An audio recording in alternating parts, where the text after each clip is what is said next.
Dear students, in the previous modules, we have learned how to store textual data and numeric data. And then there is another form of data, that is a form of images.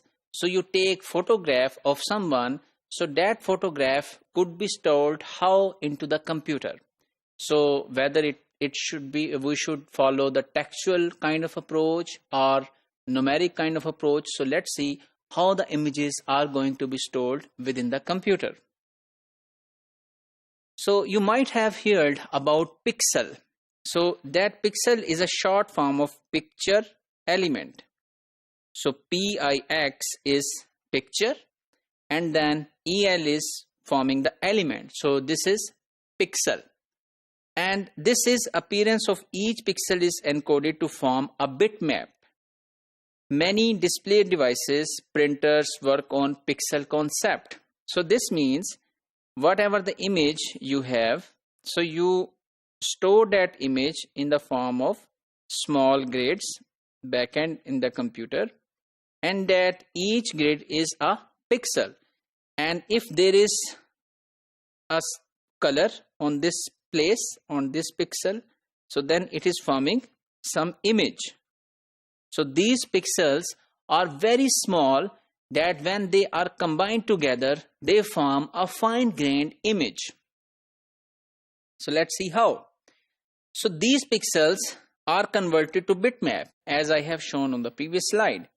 And in black and white images, each pixel is represented as 1 bit. So this means to display such kind of bitmap in the black and white screen, you just need 1 bit for each pixel.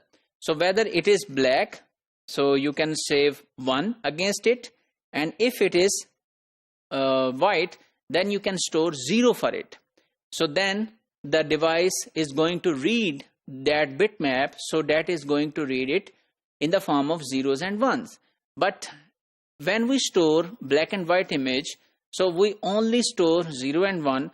But if the image is a gray shaded image, it has different shades, or there is a possibility that that image is a colored image. So then we follow some other techniques. So such kind of black and white images in the form of 0 and 1 are used in facsimile, which are the machines using fax. So handling shades, we normally do not use 1 bit, we use 8 bits. So in 8 bits, you can display the shades. And now I am expecting that you can now tell me that with 8 bits, how many shades of one color could be represented. So we have learned in the last module that with the 8 bits, we can represent 2 raised to power 8 combinations or unique bit patterns. So which becomes 32, 64, 128 and 256.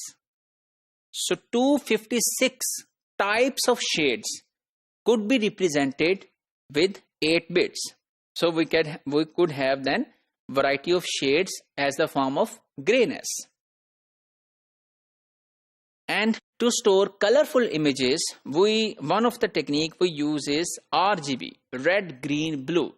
So we want to form all of the colors of the world with the help of red, green and blue. So for example, we have 1 byte for red, 1 byte for green and 1 byte for blue.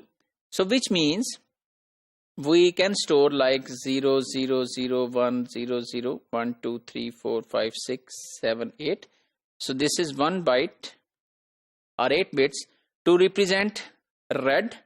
Then we can represent 1, 2, 3, 4, 5, 6, 7, 8 for green and similarly for blue.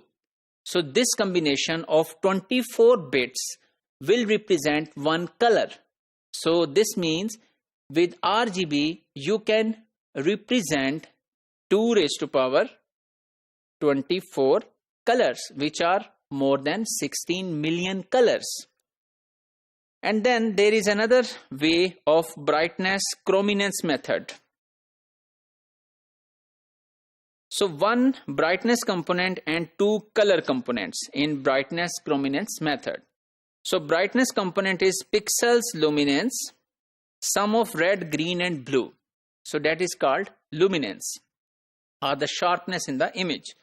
And then there is another second thing, blue chrominance and red chrominance. So these are two colored chrominance, and difference between luminance and amount of blue or red is called blue chrominance, and difference between luminance and the red color is known as red chrominance.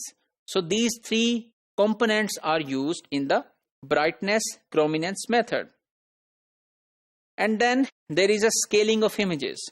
So you know, when we represent image in the bitmap, so if we want to extend this bitmap to a larger size, then it will be blurred.